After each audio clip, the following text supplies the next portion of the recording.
When you're alone and life is making you lonely. Remember the great song by Petula Clark, Downtown.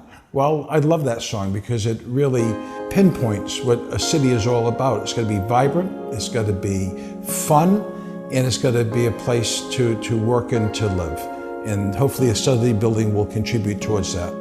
Paolino Properties cuts the ribbon on the renovated Studley Building, 86 Weybosset in downtown Providence. Studley Building has been in the Paolino family since the 1950s. Our granduncle, Judge Tom Paolino, owned it. And in the 1970s, my father acquired it. He wanted to bring more vibrancy to the downtown. Buildings like this have not really been used into today's standards. Creating vibrancy and diversity with uses in the downtown district was going to be something that was important to the vibrancy of a city.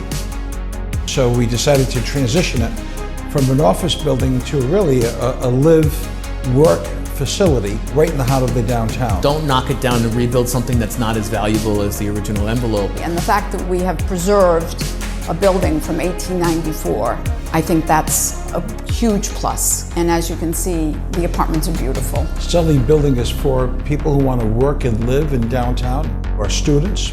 We want to try to get teachers and nurses. A flexible furniture package that was very efficient, that gave people the amenities that they needed in their unit that we thought were important. So all you have to do, buy your toothbrush and a bar of soap and you're all set. We didn't want to insulate them and put them inside the building. We actually wanted them to go enjoy the city of Providence and everything it has to offer.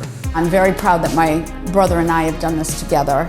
And the older we get, if you don't give back to the community, then you're not a true member of that community. And I know that my father would be ecstatic knowing that we're still continuing to work to bring Providence vibrancy. By investing like what we've done here, hopefully people can look at it and say they did right.